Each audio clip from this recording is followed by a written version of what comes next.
Hi guys, my name is Bobby. Welcome back to my channel, and today I'm just kind of doing an update video. I'm alive. I realize I haven't posted in a month.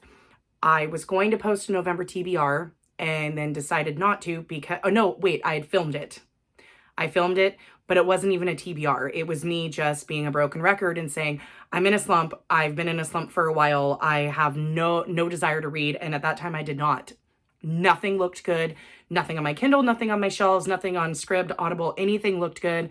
I went to the library and checked out some books, but I fell into the same rut that I always do when I go to the library, to where unless I have something in mind that I'm looking for, I just end up browsing and I end up in the same spots that I always end up in, or authors I've already read. I either end up looking at Stephen King or Dean Koontz or Patricia Cornwell or Sue Grafton, or, you know, these people that I used to read all the time when I was younger, and just kind of fall into like ruts. And so that didn't help me at all. So I just scrapped it because it was literally me just sitting here going, I'm in a slump again. Nobody's surprised. This is how it's been since since 2020. We are on an almost 2-year slump, and it just felt repetitive and redundant, which I probably sound repetitive and redundant right now. But so I scrapped it. Then I waited a couple weeks. Then I filmed an October wrap up, which I actually read in October. Not much. I think it was like 7 books, but they weren't anything that I really wanted to talk about. Like I read, or I listened to The Legend of Sleepy Hollow by Washington Irving.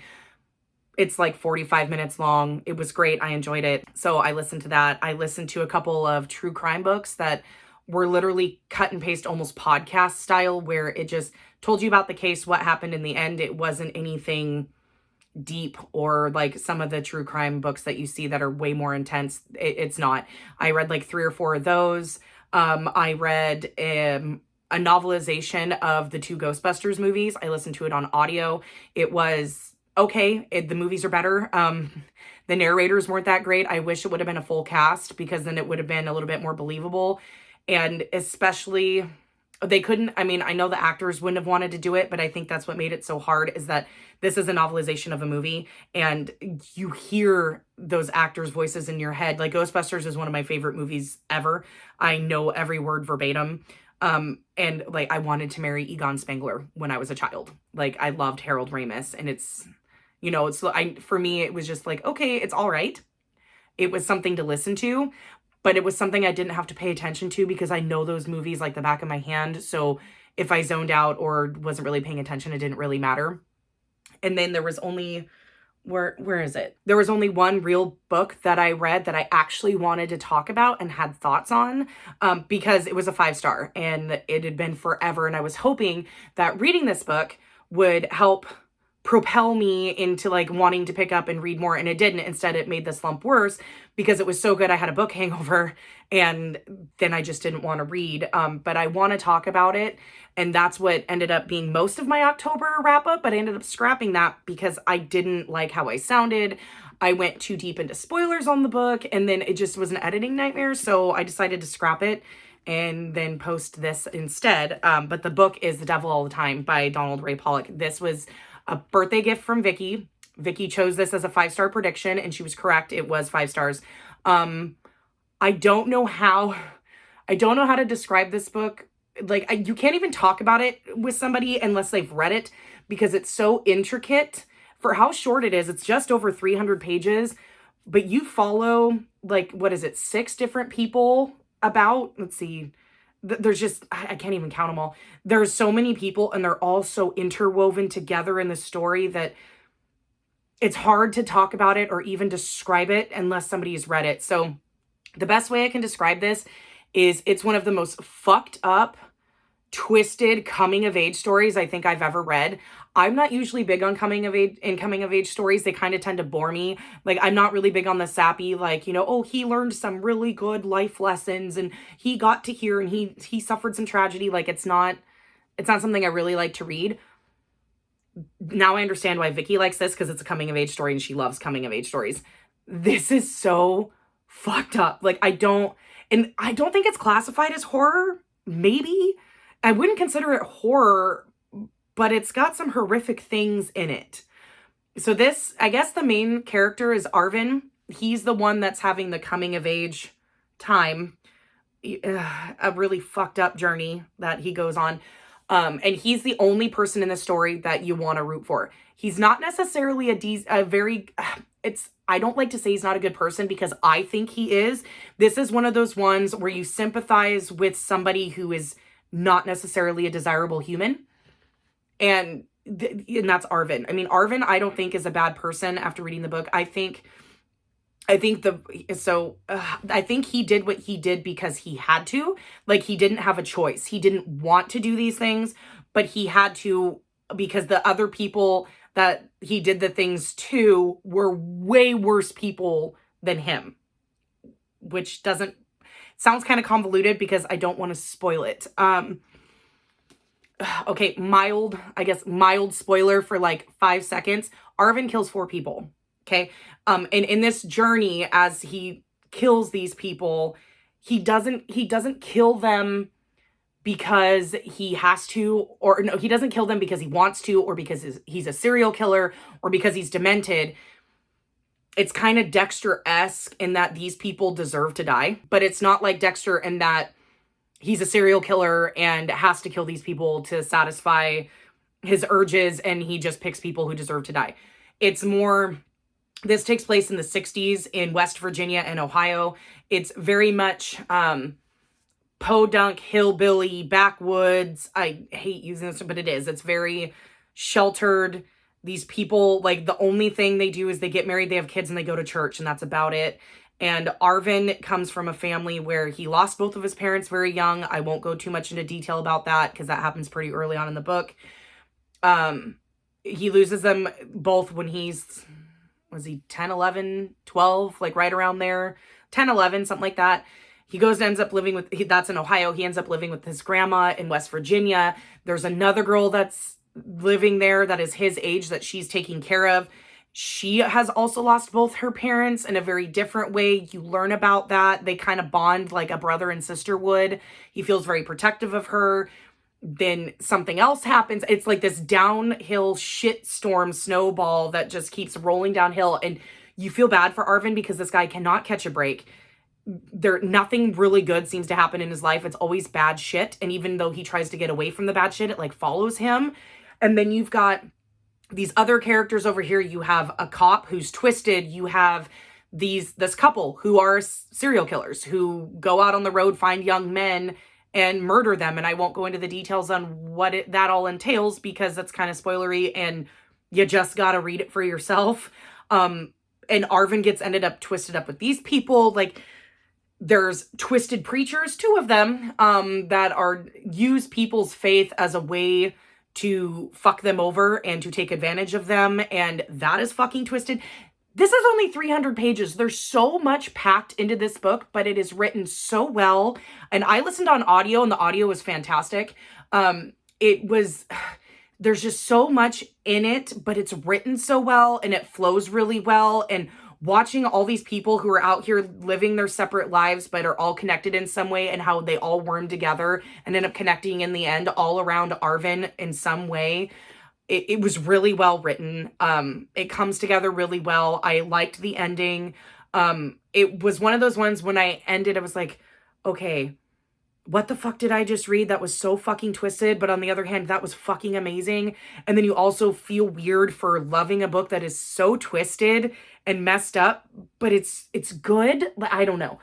I highly recommend it. I'm glad Vicky bought it for me. I'm glad I read it. It was fantastic. I absolutely loved it. Towards the end, I started messaging her and being like, oh my God, no. Oh my God, don't do that. Like, cause it was getting so good.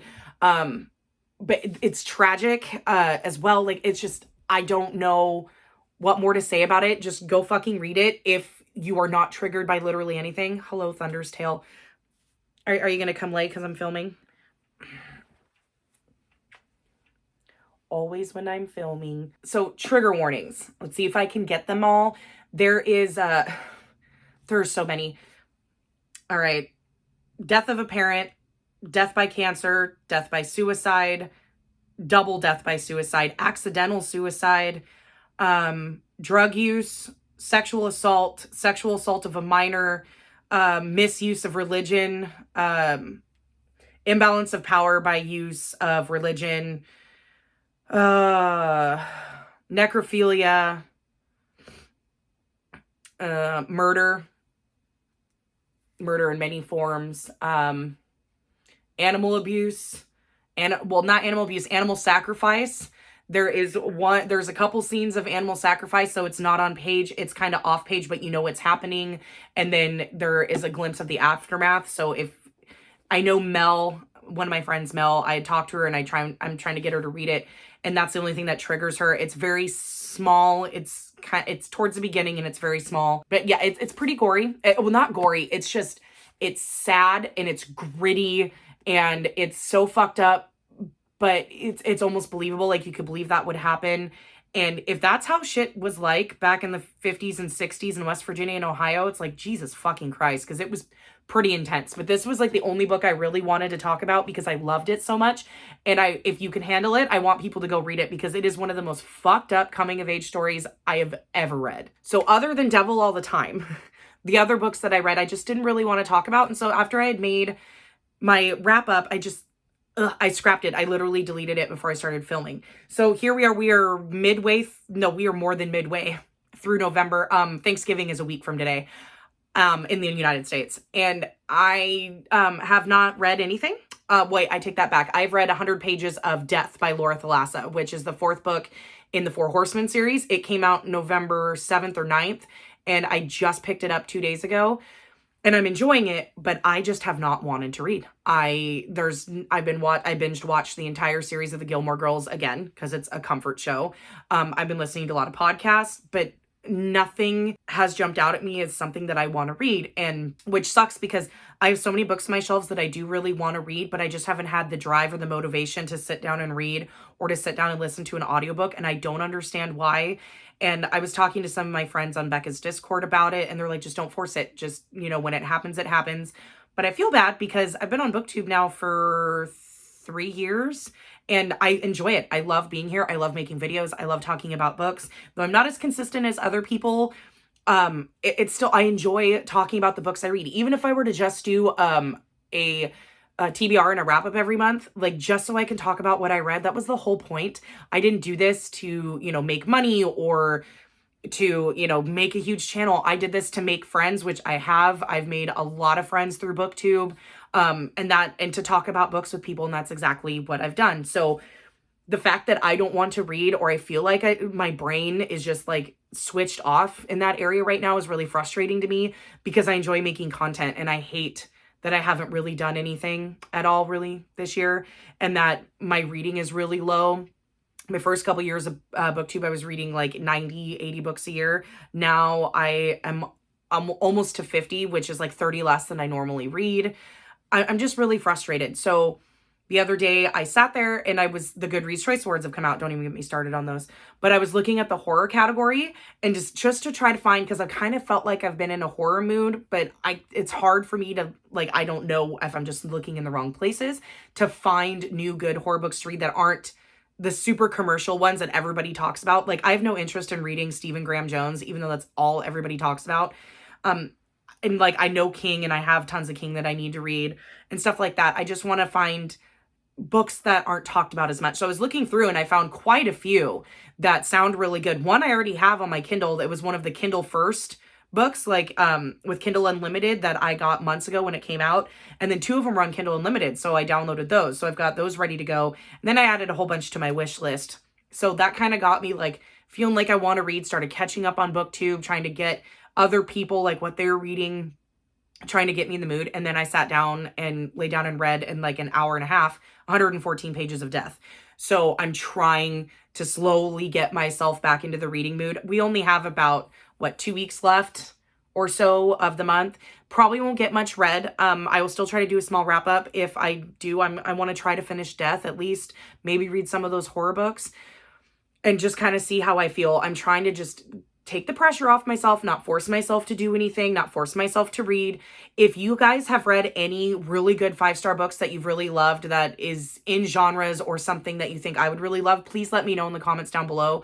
I would love to check them out. Anything, I think if I'm excited to pick something up because somebody loved it so much and thinks that I'm going to love it, I think that'll help try to motivate me. Like with Death, I picked that up because I've loved the other 3 books. in the series, and I know I want to read it, and they're quick reads and they're easy reads and they're formulaic and it's fantasy romance, and I know what's going to happen to a degree. You know, the girl is going, there's going to be a girl and she is going to run into death. She is going to fight him. Then they're going to fall in love. Then they're going to bone a whole bunch. And then she's going to stop him from killing, and somehow the series is going to wrap up and the world and the apocalypse is going to stop. Like it's formulaic. I know what's going to happen and I'm fine with that.